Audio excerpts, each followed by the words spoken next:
James Hetfield, 14-year-old me is freaking out right now. Welcome to the project. Hey, Waleed, how are you? Hey, just before we get into this, before we started, I saw you drinking, it looked like tea, out of the last receptacle I expected James Hetfield to be drinking from. Can you show us that? It's coffee. Yeah, I should be drinking out of an old boot, right? Yes. That's more my thing. Right? Yes, or something that you smash on someone else's head or something, like, please. Metallica's impact on music is undeniable. This is one of the best songs ever written to me. I mean, it's a song that never gets old.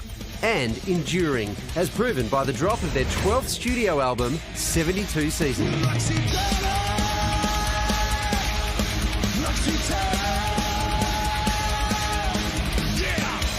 Well, congratulations on this album. It's your 12th studio album, 72 Seasons. What's it like releasing an album now compared to when you're starting out?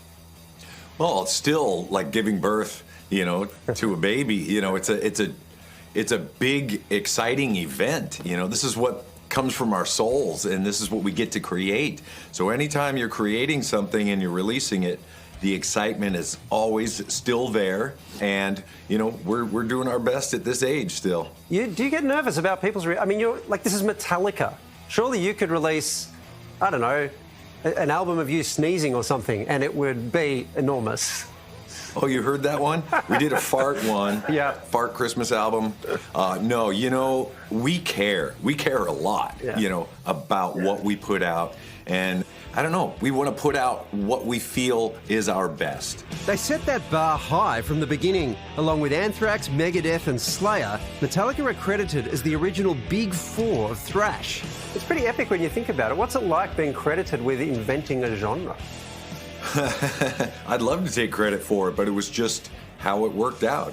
We were playing music that we wanted to hear, as simple as that. People don't understand how important things are in the moment when you're doing them until later on, which is great, because if we thought it was that important, we would have screwed it up, probably. Yeah, you just got to let it flow, yeah. Right. People say a lot that rock is dead, and I can kind of see that argument, but metal definitely isn't. Why? What do you think's special about metal? Gosh, it's a misfit music. It's an underground feeling still. It's like a rebel music. It's a thing you need to fight for. Every decade, rock is dead.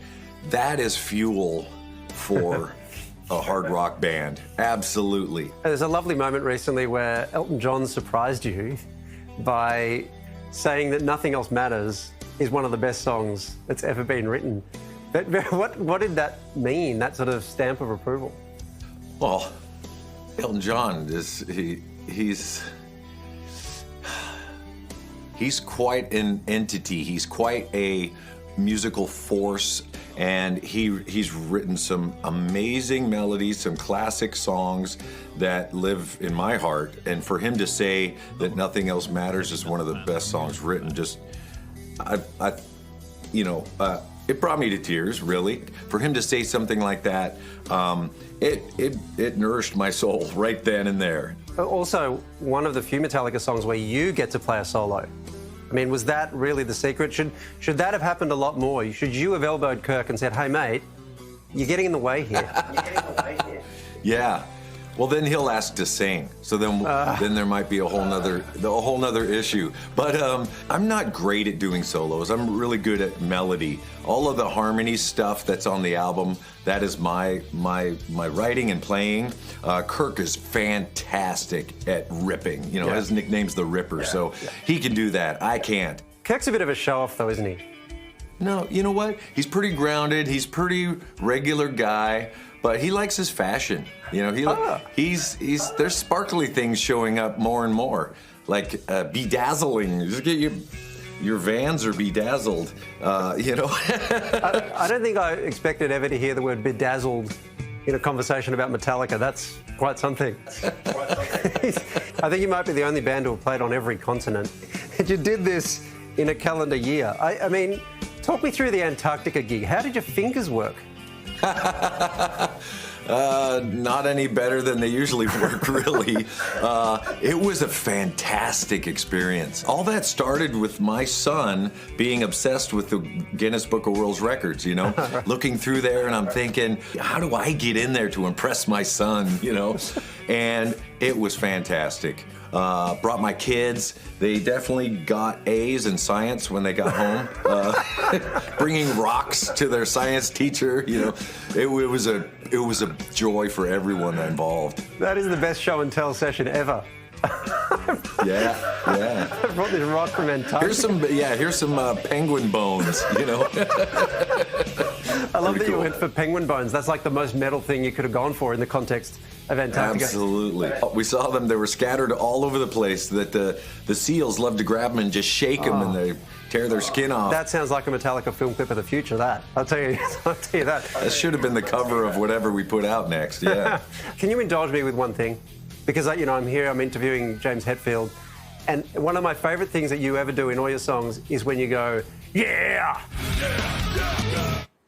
And I just think it's so, no one else can, yeah, like you. Would you give me one? Okay. Yeah! Oh, yeah! Yeah, that's because I ran out of words, all right? But it needs a little something. I don't know. It's just a percussive growl. It's great. I don't know where it comes from. I don't know how you summon it, but it clearly works everywhere, even Antarctica. Yeah. Congratulations on the album. I've no doubt there'll be many more, and maybe we'll get a chance to speak again on those occasions. But thanks so much for speaking to us. Thank you. That was so great. It was so great watching you watch that because you were just like watching it like this with dreamy eyes. Oh, yeah. As soon as I see those guitars come out, I'm theirs. That's the album. What a great cover, by the way. It's the 12th studio album. It's called...